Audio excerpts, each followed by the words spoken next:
Romanos capítulo 3, versos 1 e 2. Diz assim a palavra de Deus: que vantagem, pois, tem o judeu? Ou qual a utilidade da circuncisão? Muita, em todo sentido. Primeiramente, porque lhes foram confiados os oráculos de Deus. Vamos orar. Senhor nosso Deus e Pai, obrigado por Tua palavra, e nós rogamos sobre ela a bênção do Espírito Santo, para que o Teu testemunho no coração seja dado por Ti mesmo, Senhor. Faze-nos crescer na graça e no conhecimento de nosso Senhor e Salvador, Jesus Cristo. Em nome de quem oramos e agradecemos. Amém. Meus irmãos, ao longo destas mensagens na carta de Paulo aos Romanos, nós temos enfatizado que é o livro mais teológico, mais completo, mais complexo de toda a Bíblia Sagrada. Porque as doutrinas que o apóstolo toca de passagem nas suas cartas menores em tamanho, na carta de Paulo aos Romanos ele aborda em profundidade, extensa e exaustivamente. E o tema central do capítulo 1 ao capítulo 8 é a doutrina da salvação. E o apóstolo nos apresenta os 3 tempos da salvação. Ele deixa claro que Deus nos salvou, a obra da justificação. Deus está nos salvando, a obra da santificação. E Deus nos salvará, a obra da glorificação. Portanto, nós temos que ter em mente que o propósito do apóstolo é expor a doutrina da salvação e deixar claro que somente na pessoa bendita de Jesus Cristo e na obra consumada por Ele e realizada na cruz do Calvário, que é a base desta salvação. Se não for por Ele, pela obra dele, não há salvação. No entanto, quando se fala da salvação, muitos questionam: preciso de salvação? Por isso o apóstolo Paulo ele vai esperar até o capítulo 3, versículo 21, para apresentar a doutrina da justificação pela graça por meio da fé. O que ele faz antes, então? Ele vai dedicar o primeiro, o segundo e metade do terceiro capítulo para mostrar a necessidade da salvação. Enquanto a humanidade, o homem, não entender que ele precisa urgentemente, ele necessita ser salvo, e que ele não pode ser salvo por si mesmo, muito menos por sua religiosidade, enquanto ele não se conscientizar da sua carência de salvação, ele não valorizará o Evangelho. Por quê? Porque o Evangelho é o poder de Deus para salvar aquele que crê. Por isso o apóstolo quer deixar claro que toda a humanidade é pecadora, culpada, indesculpável e já se encontra debaixo da ira de Deus. Tanto os gentios quanto os judeus estão debaixo da ira de Deus. Tanto os que não tinham a Bíblia na mão, não tinham a revelação especial de Deus nas mãos, os gentios, as nações, os povos, a humanidade, quanto os que tinham a Bíblia na mão, a revelação especial, o Antigo Testamento, os judeus, ambos, gentios e judeus, porque a humanidade, de acordo com o ponto de vista judaico, era dividida entre judeus e gentios. Quem não era judeu, era gentio. Portanto, os que não tinham a Bíblia, a revelação especial, e os que tinham a Bíblia, a revelação especial, gentios e judeus, todos encontram-se debaixo da ira de Deus e precisam ser salvos desta ira, e só pelo Evangelho, que é o poder de Deus para salvar da ira divina, é que o homem poderá ser salvo. Por quê? Porque no Evangelho Deus está revelando a sua justiça, porque a base da salvação é a justiça de Cristo, que nos é atribuída graciosamente, porque Deus justifica de modo justo o injusto. É o grande milagre e o cerne da sabedoria divina que Paulo vai discorrer na sua carta aos Romanos. Ora, ele, no capítulo 1, abordou os pagãos, a humanidade de modo geral. A partir do capítulo 2, ele mira nos judeus, naqueles que tinham a Bíblia. E ele vai dizer algumas coisas muito sérias. Por quê? Porque os judeus se consideravam o povo eleito, e eram.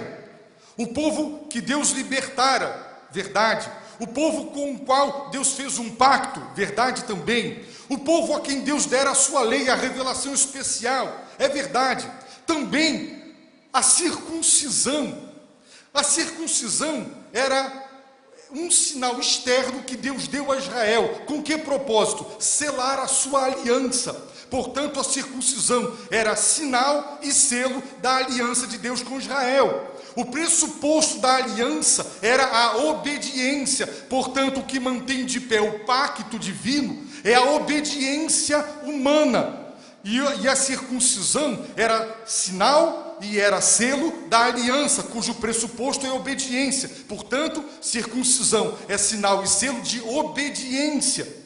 Mas os judeus confiavam em sua lei, em sua circuncisão. Haviam jargões do tempo de Cristo e de Paulo, dizendo: quem é circuncidado não vai para o inferno, quem é circuncidado entrará no céu. As pessoas, os judeus, estavam confiando na sua religião, nos ritos da sua religião, nas cerimônias da sua religião, nas festas da sua religião, e na posse e no conhecimento da lei de Deus. Por isso eles não podiam admitir a tese de Paulo, de que toda a humanidade era pecadora, culpada e estava indesculpável diante de Deus, porque eles se consideravam salvos. E Paulo vai dizer negativo. Os judeus precisam de salvação da ira de Deus, tanto quanto os gentios. E Paulo mostra por quê. Os judeus, ele vai explicar, colocaram o seu coração na sua religião e não no Salvador. Por isso, perderam a salvação. E o apóstolo, meus irmãos, vai expor isso de uma maneira brilhante, como vimos no capítulo 2. É como se Paulo estivesse agora dirigindo-se a cada um de nós e dizendo: o que significa ser cristão? Você, cristão, confia no seu batismo? Você confia no fato de que participa da ceia do Senhor? Você confia no fato de que você dá o dízimo? De que você não falta aos cultos? Você confia no fato de que se casou na igreja? Você está confiando nos ritos, nas cerimônias, na sua participação religiosa, acreditando que estas coisas lhes irão garantir a você salvação e irão livrá-lo, imunizá-lo da ira de Deus e do justo juízo divino? Ele está dizendo: não confie nestas coisas, porque elas são apenas símbolos. E se o símbolo, se a realidade que o símbolo simboliza não estiver presente, então o símbolo fica esvaziado de sentido, ele é incapaz de salvar. Então, meus irmãos, qual é o resultado desta pregação? Talvez eu diria, e você diria: bem, qual a vantagem em ser cristão? Qual a utilidade do meu batismo? Já que ser judeu não imuniza do julgamento divino. Se ser circuncidado não nos livra da ira vindoura. Se não há diferença entre judeu e gentio, porque Paulo vai dizer que o verdadeiro judeu é aquele que é interiormente e não aquele que é racialmente. Judeu hoje não é mais uma questão étnica, é uma questão espiritual. A verdadeira circuncisão não é mais a externa, feita na carne, mas é a circuncisão do coração. Ora, se não há mais nenhuma diferença entre judeu e gentio, qual a vantagem de ser judeu? Qual a utilidade da circuncisão? Estas duas perguntas que estão presentes no capítulo 3 são, na verdade, meus irmãos, as objeções que sempre, inevitavelmente, brotavam quando Paulo pregava. Quando Paulo, em seu ministério de quase 25 anos, nas regiões da Galácia, da Ásia Menor, da Macedônia e da Acaia, quando ele entrava nas sinagogas e ele pregava o evangelho que Deus lhe havia revelado, via de regra, as reações dos judeus que se convertiam ou não eram as mesmas. Paulo tinha uma extensa bagagem como evangelista, como pregador e como mestre. Ele estava acostumado às objeções, às refutações, aos impedimentos que eram levantados quando ele pregava. E pressupondo que, a esta altura da carta, quando ela estivesse sendo lida nesse exato momento, os judeus cristãos da igreja de Roma iriam reagir exatamente como ele sempre tinha presenciado. A história se repetiria. E como sabe o mestre que Paulo era, o que ele faz? Prevendo e antevendo as reações dos judeus cristãos, as declarações ousadas e profundas que ele fez, ele se antecipa e ele traz à tona duas questões. A primeira, que vantagem posto em um judeu? Qual a vantagem de ser judeu? É como se nós hoje perguntássemos, qual a vantagem de ser cristão? Qual a utilidade da circuncisão? Por quê? Porque aparentemente, depois de deixar claro que ser judeu é uma coisa do coração, não é uma questão mais racial, depois de deixar claro que a circuncisão que Deus aprecia é aquela que é do coração e não a que é feita na carne, depois de deixar claro que o conhecimento da lei e a posse da lei não vale de nada se não for acompanhada de submissão à vontade de Deus e obediência, depois de dizer isto, a conclusão que parecia óbvia, lógica e inevitável era: então, qual a vantagem de ser judeu? Qual a utilidade da circuncisão? Vamos ver um pouquinho da experiência de Paulo? Abra aí em Atos 17, por favor. Atos 17, versículo 1. Tendo passado por Anfípolis e Apolônia, chegaram a Tessalônica, onde havia uma sinagoga dos judeus. Ora, Paulo, segundo o seu costume, foi ter com eles e por 3 sábados discutiu com eles as Escrituras. Paulo discutiu com eles as Escrituras. Vejam o verso 17. Argumentava, portanto, na sinagoga com os judeus e os gregos devotos e na praça todos os dias com os que se encontravam ali. Observem como Paulo discutia, como Paulo argumentava. Observe uma evangelização com forte conteúdo e teor apologético, porque ele discutia e ele argumentava. Atos 18, verso 4. Ele discutia todos os sábados na sinagoga e persuadia a judeus e gregos. Os irmãos observem a força deste versículo. Atos 19, verso 8. Paulo, entrando na sinagoga, falou ousadamente por espaço de 3 meses, discutindo e persuadindo acerca do reino de Deus. Irmãos, esta experiência de décadas de pregar nas sinagogas, e se os irmãos lerem Atos, verão que em cada lugar onde ele pregava, havia uma reação hostil à sua pregação, e os judeus o perseguiam, e faziam levantes contra ele, de cidade em cidade. Por isso Paulo conhecia de cor e salteado todas as refutações, todos os impedimentos, todas as desculpas, todas as objeções que eram levantadas para a pregação do genuíno evangelho. É como um evangelista experiente. Ele evangeliza tanta gente que ele é capaz de escrever em um livro todas as possíveis respostas e objeções que as pessoas fazem quando se prega. E então, prevendo que as pessoas reagirão assim, ao evangelizar, você já começa a responder perguntas que não foram feitas verbalmente, mas que sempre e inevitavelmente surgem quando as pessoas ouvem o evangelho de Jesus Cristo. O pastor James Kennedy, que fez o Evangelismo Explosivo, no seu livro, ele tem várias ilustrações e diversas orientações sobre o que dizer em várias situações. Por quê? Porque ele conhecia pessoalmente como as pessoas reagem diante do Evangelho. Paulo, meus irmãos, sabia que estas eram as perguntas, e elas eram em número variados, e nós vamos ver no domingo que vem, se Deus quiser, as demais questões. Vamos então analisar estas duas questões. Que vantagem, pois, tem o judeu? Tem alguma vantagem? Ou qual a utilidade da circuncisão?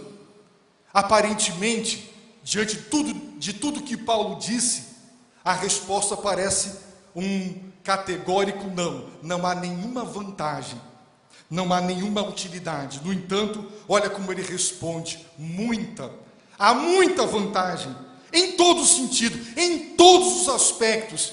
Irmãos, o ser humano sempre foi e é um ser interesseiro, egoísta, e que quer sempre descobrir a vantagem. Ninguém faz nada se não tiver lucro. Somos pragmáticos, nós extraímos dos resultados que consideramos positivos o sentido para fazer alguma coisa ou deixar de fazer. Nós queremos saber, se eu fizer isso, qual a vantagem que eu terei? Se eu praticar isso aqui, qual a utilidade? Em qual o retorno? Em que isso me será útil? As pessoas pensam assim: eu não sou perfeita, eu sei que Deus é verdadeiro, eu sei que um dia eu vou morrer e um dia eu vou estar diante de Deus. Como eu poderei me livrar do castigo eterno? A religião. A religião é uma das maneiras de se safar de Deus. Então, eu vou me batizar, eu vou tomar a ceia, eu vou casar na igreja, eu vou fazer tudo conforme Deus manda, eu vou participar de todas as cerimônias, e assim eu serei salvo. Essa é a vantagem, utilizar a religião como meio de salvação. Meus irmãos, aparentemente, diante do que Paulo disse, não havia vantagem. Mas ele diz, tem muita vantagem. E sabe qual é a vantagem maior? Primeiramente, porque lhes foram confiados os oráculos de Deus. Quando Paulo diz primeiramente, faz com que pensemos que ele vai dizer em segundo, em terceiro e em quarto lugar e assim por diante. Mas devemos entender a palavra primeiramente como principalmente, porque o que vem em primeiro lugar tem mais valor, então é o principal. Principalmente, diz o texto sagrado, porque lhes foram confiados os oráculos de Deus. Para o apóstolo Paulo, dentre todos os privilégios e vantagens que Deus outorgou a Israel como nação, a maior de todas, a que sobrepuja a todas as outras, é o fato de que Deus lhes deu a revelação especial, Deus lhes deu a sua palavra, Deus lhes deu a sua revelação registrada, Deus lhes deu os seus oráculos. E não há nada mais precioso sobre a face da terra do que ter nas mãos a palavra de Deus e, por intermédio dela, conhecer o Deus vivo e verdadeiro. Esse é o principal de todos. Meus irmãos, vamos ver uma coisa? Abra aí a sua Bíblia no Salmo 147. O salmista está dizendo que Deus, revela a sua palavra a Jacó, os seus estatutos e as suas ordenanças a Israel. Observem agora, não fez assim a nenhuma das outras nações. Ele não fez assim. Somente com Jacó ou Israel foi que Deus revelou a sua palavra, seus estatutos e suas ordenanças. E quanto às suas ordenanças, elas não as conhecem. Louvai ao Senhor. O salmista está deixando claro, dentre todos os povos, Deus elegeu Israel.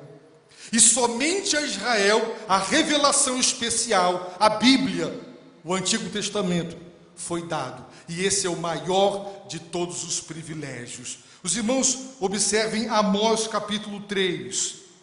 De todas as famílias da terra, só a vós vos tenho conhecido, portanto eu vos punirei por todas as vossas iniquidades. Só a vós. Irmãos, agora observem Romanos capítulo 9, versículo 4 e 5.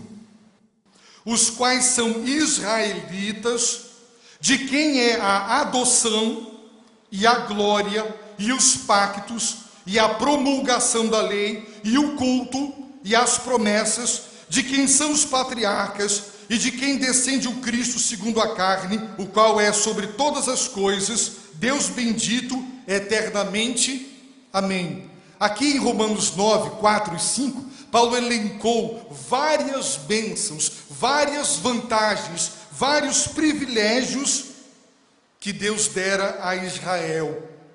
Mas o apóstolo aqui seleciona a lei de Deus, a palavra de Deus, como o principal, ou a principal de todas as bênçãos. A maior, a mais importante de todas as bênçãos. Paulo diz, lhes foram confiados os oráculos de Deus. Aqui o apóstolo está usando uma palavra que significa Deus os encarregou. Se um casal pegar o seu filho ou sua filha e disser a você, eu confio em você e confio a você a guarda do meu filho, tome conta para mim. Você se sentiria lisonjeado e orgulhoso e diria, este casal não confiou em ninguém mais, confiou apenas em mim. E me confiou a vida do seu filho, para que eu tome conta.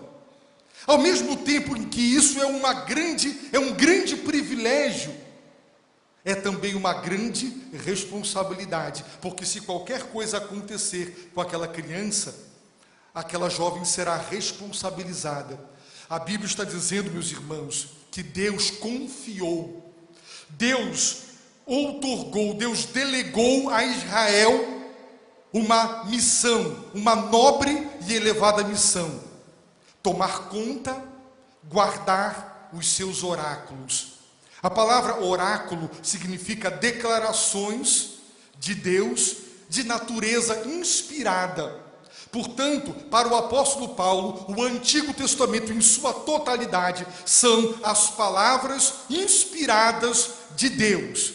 Estas palavras inspiradas de Deus, por intermédio da sua revelação, elas foram registradas nas Escrituras. Portanto, somente desta forma, a revelação pela palavra registrada é que os judeus poderiam guardá-la e preservá-la intacta de corrupções, subtrações e de acréscimos. E para o apóstolo Paulo, o fato de que os judeus receberam os oráculos de Deus, a palavra de Deus, era o privilégio dos privilégios.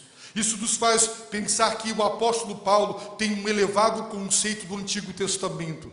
Recentemente conversei com uma pessoa criada no Evangelho, membro de igreja, toda uma tradição familiar e religiosa do seio batista, e esta pessoa diz assim: o Antigo Testamento eu não leio, eu não o aceito. O Deus do Antigo Testamento não é o Deus e Pai de Jesus Cristo. Eu não creio nesse Deus, nem no que ele diz no Antigo Testamento. Eu só creio no Novo Testamento. Para o apóstolo Paulo, o Antigo Testamento são os oráculos, as declarações de natureza inspirada por Deus, e Deus superintendeu o registro destes oráculos, de tal maneira que o que Deus revelou pela palavra aos profetas e o que foi registrado nos pergaminhos é a mesma coisa, não há diferença. Por isso, irmãos, Israel tinha uma grande responsabilidade: guardar, porque foi depositado sob sua confiança os oráculos de Deus. Não só guardar, proteger e preservar, mas ensinar de geração em geração. E ensinar a todos os povos a lei de Deus. Por isso, o apóstolo Paulo, meus irmãos, considera o maior de todos os privilégios a posse e o conhecimento da palavra de Deus. Isso, irmãos, é extraordinário. Por quê? Porque hoje, o apóstolo, meus irmãos, poderia muito bem escrever para nós e dizer a todos nós que não confiemos nos ritos, não confiemos nas cerimônias de nossa religião, mesmo que cristã, que nós não venhamos a cometer os mesmos equívocos que os judeus cometeram. Quando Paulo escreve e aborda e se dirige aos judeus, ele está falando com um povo que tinha a Bíblia, a revelação. E quem é o povo hoje que tem a Bíblia e que tem a revelação? Somos nós. Portanto, toda a crítica ao judaísmo e aos judeus, implicitamente, nos revela princípios para uma crítica cristã, do que significa ser um genuíno cristão. Porque muita gente ainda confia. Infelizmente, por exemplo, a doutrina dos sacramentos que ensina que os sacramentos não só contêm a graça de Deus, mas é eficaz na comunicação. Portanto, quando uma criança é batizada, o batismo tem a eficácia de promover a salvação desta criança. A sua crisma, a sua confirmação, o seu casamento, os sacramentos como os meios da graça. As pessoas passam a confiar nisso. Eu fui batizado quando criança, não sou mais pagão, agora eu sou salvo. Eu confirmei a minha fé, eu fiz a primeira comunhão, eu casei na igreja, eu fui ordenado, é um sacramento, enfim, eu estou cercado. E Paulo vai dizer, nada disso tem valor se não tiver obediência. Nada disso poderá salvar se você não se render ao Salvador. Tentar fazer, mesmo que dos ritos e das cerimônias cristãs, o meio de salvação é incorrer no mesmo erro que os judeus incorreram, de fazer do judaísmo e da sua prática religiosa o meio de salvar. É por isso que eles estavam revoltados com Paulo, porque Paulo os igualou com os gentios, dizendo, eles estão debaixo da ira de Deus e vocês também estão.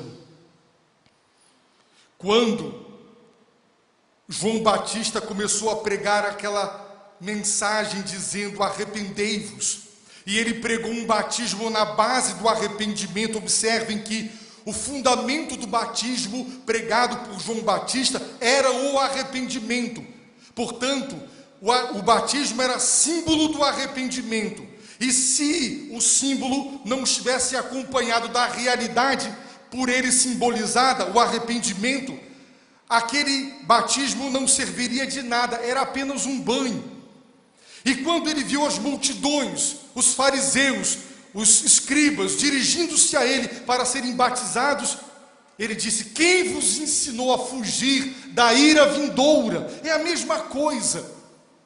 As pessoas querem fugir da condenação, elas querem escapar da ira. Sabe como? Através dos ritos da religião.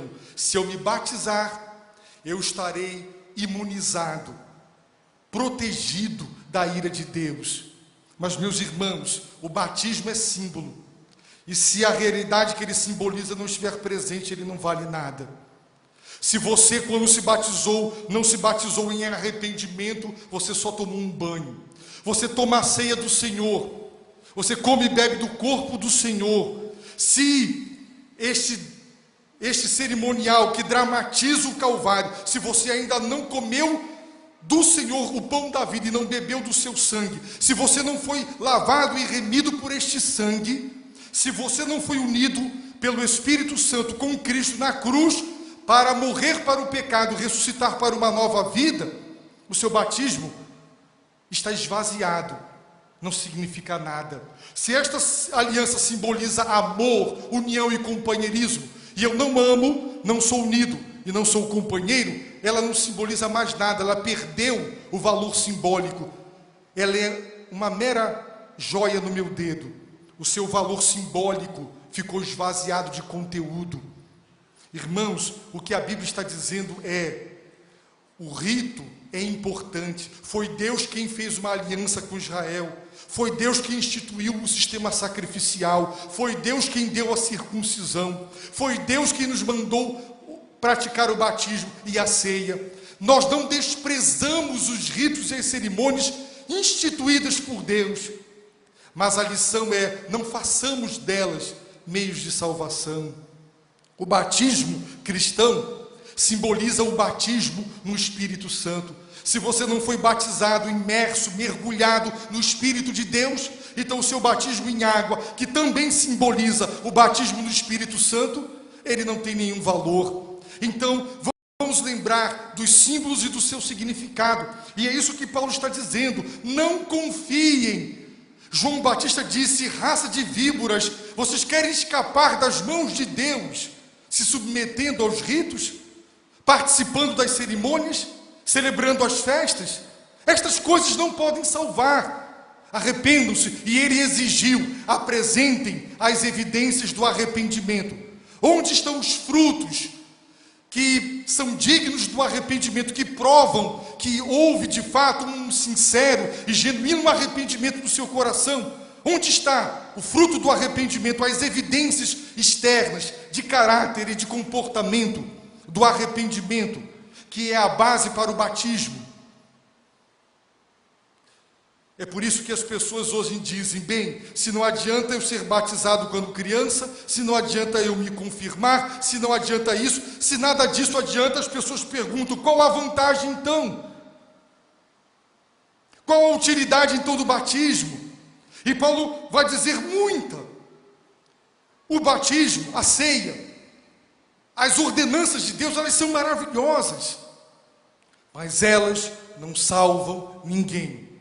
Quem salva é o Salvador. Elas simbolizam, externa e visivelmente, a obra salvífica operada por Deus no coração. Então não confie nisso.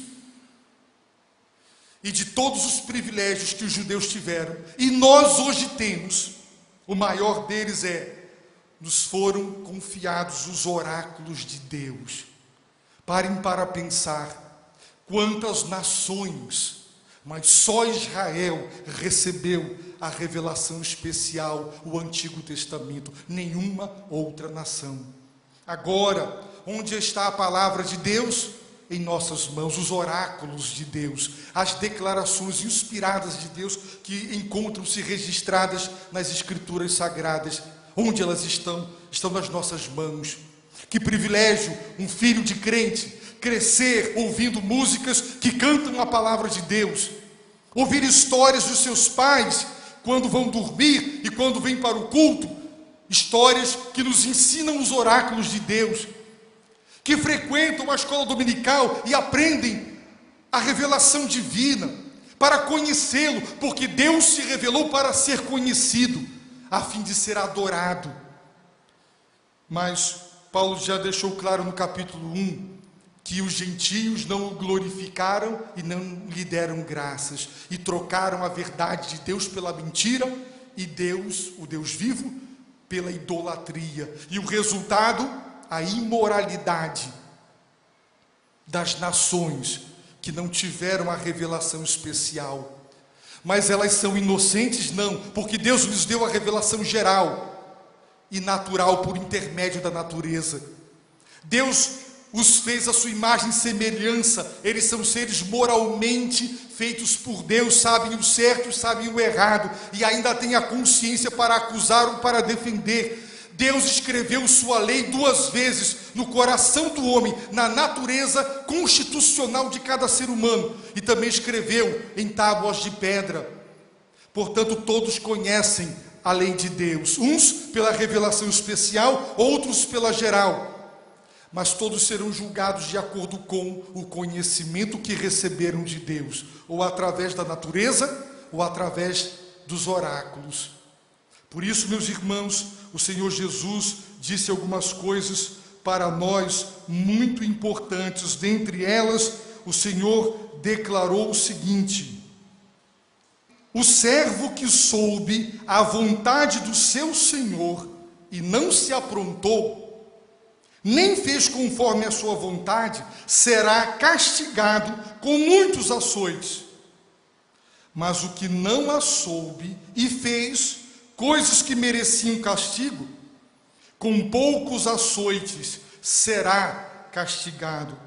Daquele a quem muito é dado, muito se lhe requererá, e a quem muito é confiado, mais ainda se lhe pedirá. Deus confiou seus oráculos aos judeus. Hoje, ele confia os seus oráculos, o Antigo e o Novo Testamento, à igreja. E nós conhecemos a palavra. Neste exato momento em que a palavra está sendo exposta, é para nós o maior de todos os privilégios. Mas os irmãos sabem que a quem muito se dá, muito se pedirá. Os irmãos estão recebendo muito e serão cobrados à altura do que receberam. Portanto, quanto mais a palavra for exposta em profundidade e em exaustão, aumenta a responsabilidade dos irmãos diante de Deus. Porque a quem muito se dá, muito se pedirá, muito se exigirá. E a quem muito é confiado, mais ainda se lhe pedirá. Por isso, meus irmãos, que os judeus, eles pecaram gravemente. E eu pergunto à igreja nesta manhã, não estamos hoje repetindo os mesmos erros? Quantas Bíblias, em quantas versões tem na sua casa? Fechadas nas prateleiras, pegando poeira. Boa parte da igreja não vem para a escola dominical. Muitos irmãos têm o culto como algo alternativo, que se vai ou que não se vai. E a palavra de Deus está sendo pregada. Heresias estão circulando. Distorções do evangelho está sendo anunciada. Todas essas distorções estão sendo anunciadas. As igrejas estão cada vez mais se distanciando da palavra de Deus. Assim como na reforma se percebeu uma distância gigantesca, um fosso intransponível entre a realidade bíblica do Novo e a realidade da igreja do século XVI. Hoje, o chamado protestantismo evangélico está passo a passo se distanciando das Escrituras. Mas a nós, meus irmãos, nos foram confiados os oráculos de Deus. Irmãos, cada vez mais eu tenho convicção de que Deus tem para nós uma chamada, um ministério específico, o ministério de guardar este depósito, de conservar a sã doutrina e de preservá-la. Quando nós propomos, como estamos fazendo, a construção de um centro de treinamento, de crescimento cristão, para doutrinar, para pregar, para expor a palavra, é na expectativa de que Deus, pela pregação e pelo ensino da sua palavra, reavive a sua igreja, reforme a sua igreja, restaure a sua igreja. A nós, meus irmãos, foi confiada esta missão, como a eles. Fracassaremos como eles fracassaram? Se você negligencia a palavra de Deus, se você não conhece as doutrinas, você está fracassando naquilo que é o seu maior e é o meu maior privilégio, ter nas mãos a palavra de Deus, ouvir o Espírito Santo falar ao nosso coração por intermédio da palavra. Infelizmente, hoje as pessoas abrem a Bíblia devocionalmente em épocas de crise, em busca de algumas respostas para seus problemas específicos, mas uma leitura devocional sistemática para conhecer a Deus, seus atributos, seu caráter, sua natureza, sua vontade, seus planos e propósitos. Essa leitura não é feita da Bíblia. É como as orações, ora-se pelos problemas. Quando os problemas vão embora, não se ora pela salvação de vidas, pelo avivamento da igreja, para que a vontade de Deus seja feita na terra como é feita no céu, para que o nome de Deus seja santificado, ao invés de blasfemado e motivo de sarcasmo e de gozação na boca dos ímpios e dos incrédulos. Irmãos, temos que amar a palavra de Deus e temos que entender que é o maior privilégio ter nas mãos esses oráculos. No entanto, nós já aprendemos que o erro judaico foi orgulhar-se de ter os oráculos e de conhecê-los, mas eles não obedeceram. E Paulo diz: a posse da palavra, o conhecimento da palavra, divorciado de obediência, não vale absolutamente nada. É o que Tiago nos ensina, quando diz: para que não sejamos ouvintes, mas praticantes da palavra. Por isso, meus irmãos, as pessoas amam o formalismo, o cerimonialismo. As pessoas gostam de uma religião sacramental, porque acreditam que estes ritos e estas cerimônias o livrarão de Deus e da sua ira, mas não o livrarão. Ou há uma genuína conversão no nosso coração, um apego sincero a Deus, ou toda a nossa religiosidade não valerá de nada. É por isso que o Senhor já tem dito que no juízo final muitos acreditarão que estarão salvos e não serão salvos. Será um dia de decepção, surpresa e tristeza para muitos. Por quê? Porque acreditaram que a sua religião lhe trazia a seguinte vantagem e utilidade: me livrará de Deus. Se Deus pudesse nos livrar através de uma religião, Ele não nos teria dado o seu Filho. Ele nos teria dado uma religião e Ele nos deu o seu Filho, o Salvador, porque somente por Ele é que nós temos a vida eterna. Então, irmãos, as duas objeções ao ensino do apóstolo: qual a vantagem? Se estas coisas não salvam, para que ser cristão? Para que se batizar? Para que tomar a ceia? Para que dar o dízimo? Qual a utilidade? Paulo diz: toda a utilidade, sob todos os aspectos. São instituições e cerimônias e ritos prescritos e instituídos por Deus. Não desprezemos as coisas de Deus, mas não pensemos que estas coisas salvam. Elas simbolizam a salvação, mas elas não salvam. O maior dos privilégios é ter os oráculos de Deus, a palavra de Deus. Eu peço a Deus, irmãos, que esta igreja tenha essa consciência de que Deus nos confiou a sua palavra e que nós amemos a palavra de Deus, nós obedeçamos a palavra de Deus, nós a ensinemos, nós preguemos a palavra e nós lutemos pela fé evangélica para que ela não seja corrompida. Vamos, nesta geração, ser uma igreja que se tornará conhecida porque é uma igreja fiel à palavra. Vamos chamar as outras igrejas para que juntos nos mantenhamos no trilho das Escrituras Sagradas.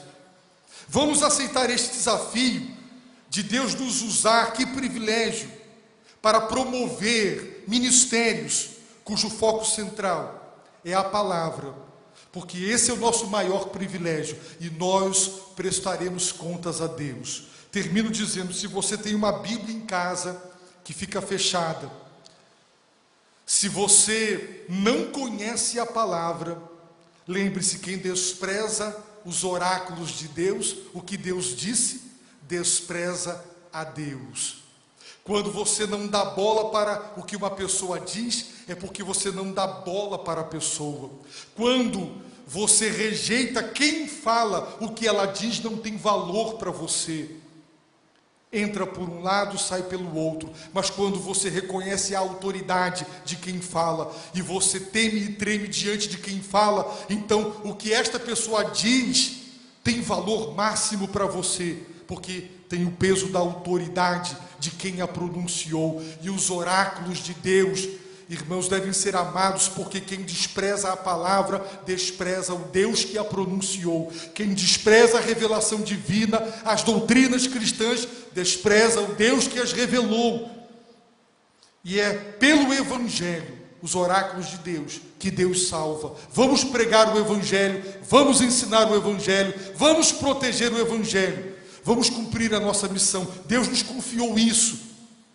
Vamos prestar contas dizendo: Senhor, eis aqui o que o Senhor nos deu, está aqui. Cumprimos a missão. Vamos orar ao nosso Deus. Eu gostaria que nesta oração você, membro da igreja, pensasse: todo salvo se batiza, logo ele é membro de igreja, mas nem todo membro de igreja é salvo porque se batizou. Pense nisso. Todo salvo se batiza, mas nem todo que se batiza e se torna membro da igreja é salvo. Quem é você? Membro da igreja? Alguém que usufrui das prerrogativas da religião cristã? Ou realmente você já teve um encontro com Deus? Um encontro de salvação? Pense nisso. Não fique pensando, eu não sou tão ruim assim. E eu sei que eu me batizei, eu sou membro da igreja, eu tomo a ceia, eu dou o dízimo. Isso tudo me ajudará no juízo final. Você está redondamente enganado. E ao invés de perguntar qual então a vantagem de ser membro da igreja, qual a utilidade de tomar a ceia e me batizar, lembre-se, toda a vantagem. Porque você na igreja está recebendo os oráculos de Deus. Então não despreze os dons de Deus. Mas não transforme em legalismo e em meio de salvação o ritual, o cerimonial. Sempre que a espiritualidade decai, a religião se torna formal, sacramental, ritual, cerimonial, porque a essência foi perdida. Estas coisas simbolizam e expressam a fé, não produzem a fé para a salvação. Vamos guardar isso. Então ore no seu coração, se humilhe na presença de Deus.